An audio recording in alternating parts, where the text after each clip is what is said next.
Do you have any weird memories from when you guys went out there 2 years ago? It seems like strange things always happen there. I know some of it predates you, but it just seems like it's the Bermuda Triangle. That's what they say. We know it's going to be a little bit of a different atmosphere, and so we're trying to prepare for that right now. Just getting guys, especially guys who haven't been there before, young guys who haven't played in an atmosphere like that, just getting them ready for what they're about to walk into. When you say that's what they say, are you talking about us, or was this something that was discussed amongst the staff and players? Coaches talking about players who've been there before and talking about people who are talking about the game on Twitter. So. Josh, you know the big watch you've got, do you change it when you go to Central Time, or do you just keep it? We are on Buckeye time, so we keep it the same. Do you like the noon, 11 a.m. kickoff? I mean, what do you? Yeah, I mean, generally they're not as kind of like juiced up in terms of fans and all that kind of stuff, but it's fun to get out there early and just get the anticipation out of the way. You know, there's not really any anticipation then.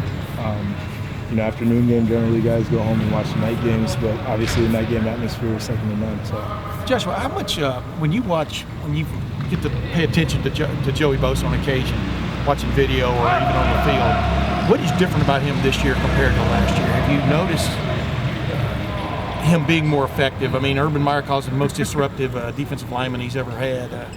What do you see? He's always had really good body control, but I think you see kind of that mixed with a ton of physicality in the way that he takes on blockers. And then he is very disruptive because he might not necessarily have a ton of sacks. He has a lot of pressures. But the other thing that he does is he messes up a lot of blocking schemes, and people try to do some really creative things. So that's kind of what you see is he's a very selfless player, but at the same time, he's going to find a way to make sure he can affect the play. Thanks, man. Hey, Josh, I know you guys are familiar with Illinois, played him plenty of times. When you look at Wes Lunt, the quarterback, how has he maybe changed things for their offense when you see a guy like that who's played a lot of ball? He throws the ball really well, and so that's what you see. And he's got pretty good chemistry with one of his guys there. We're going to have to find ways to stop him, number 8. And then you see also what he's able to do in terms of, making some of those checks when he sees something he likes so he can get the ball in the running back's hands too. That's really impressive because a lot of times guys just go what's called. He's one of those guys who's going to make sure that he can check into the right thing. They ran it really well last week. What do you see in their running game? Guys are hungry when they get the ball. They're running backs, and they're just really hard runners. You see a lot of that. You see that, people are worried about the passing threats, and so it kind of opens things up for them.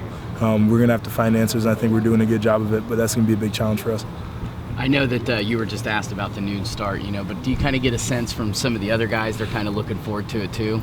Yeah, I mean, guys really like the sort of quick turnaround just so they can get on the field. Weeks are kind of long around here. We got a day off, but I know guys were around the building all day just making sure that they were getting everything together. And so the quicker we can get on the field and just have fun and enjoy it, I think the better. And it's not that we don't have a ton of fun around here, but there's nothing more fun than game day. All right. Thanks, everybody. Thanks, Josh. Thanks, Josh.